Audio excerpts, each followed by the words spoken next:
Hi, and welcome to Wildlife Wednesday. I'm Gerry Ellis, and this is Apes Like Us. But wait, before we roll the intro, I just want to say a very quick but heartfelt thank you to all of you who have subscribed and all of you who have watched. Over 900 of you have now subscribed to the channel, and let's see, over 100,000 views. You know, when we started the show a few months ago, we didn't know if you'd like it, we didn't know if you'd watch, and we certainly didn't know if you'd subscribe. And going into 2018, it gives us so much encouragement to know that there's a growing number of you out there who like what we're trying to do. And I just want to say thank you so very much for following. So let's roll the intro and get on with this Wildlife Wednesday.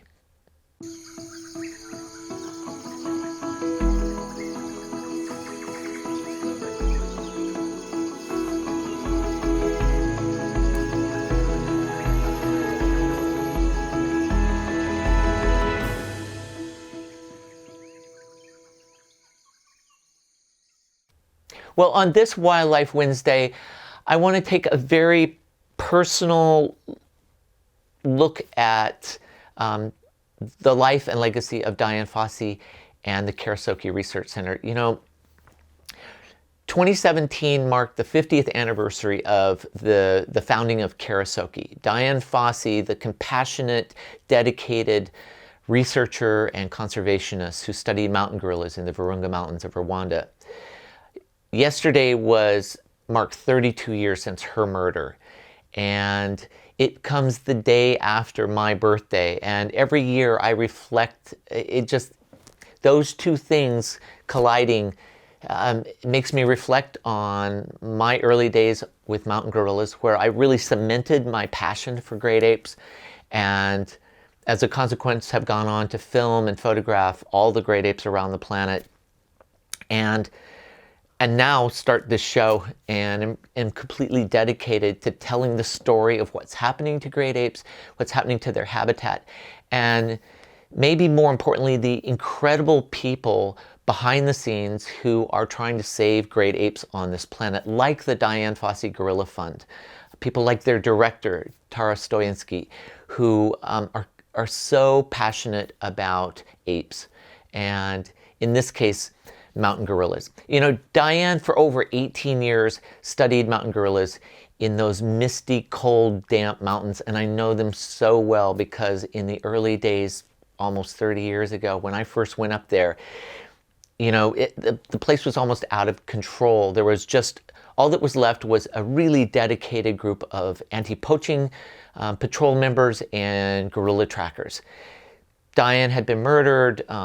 Things were just, I mean, neither the government nor anyone else was really taking charge of a lot of it. And so I would go out every day with the trackers or with the anti-poaching patrols, and I'd spend 4, 5, 6 hours with gorillas. It was an amazing experience, a chance to photograph and film gorillas and just sit and be with them in a way in which no one gets to do anymore. And I'm really...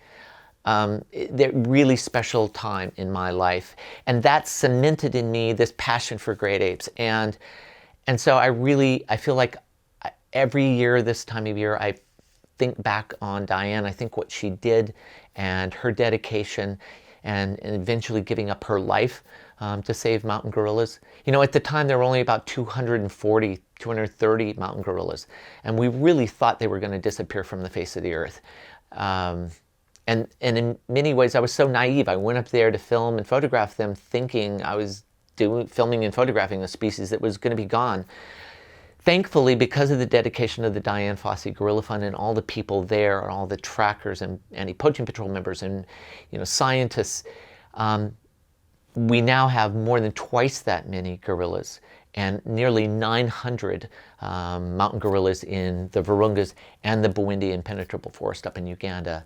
And it's the spirit of Dian, it's the spirit of Karisoke that floats about those mountains and really, you know, sort of infects everybody who goes up there. There's not much left of Karisoke anymore. It's just her grave marker and a few rotting wooden markers for some of the gorillas she was so passionate about, like Digit and Puck and, you know, Pandora, and some of these gorillas. And that's all that's really left. The Hygienia trees and the forest and Senecio, and I mean, it's all overgrown and taken it back.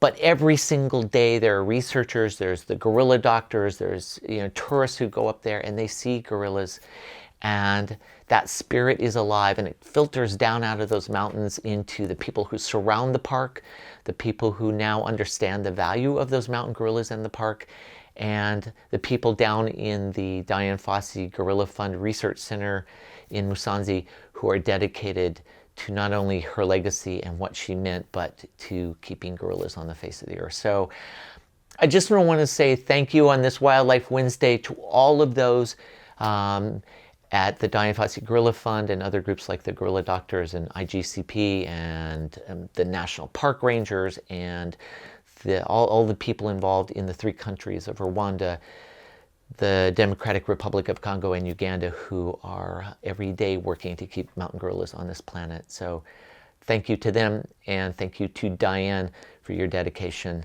and commitment and giving up your life to save mountain gorillas on this planet. Anyway, that's this Wildlife Wednesday. I'm Gerry Ellis. Have a wonderful and safe New Year. Those links will be right down below. You still have time to donate, and if in the US, your donation will be tax deductible to the Dian Fossey Gorilla Fund and all that they do. Thank you again for subscribing. You can subscribe right up there, and you can watch what else we've been doing this past year. Looking forward to 2018. I'll see you next Wednesday on Wildlife Wednesday. Bye-bye.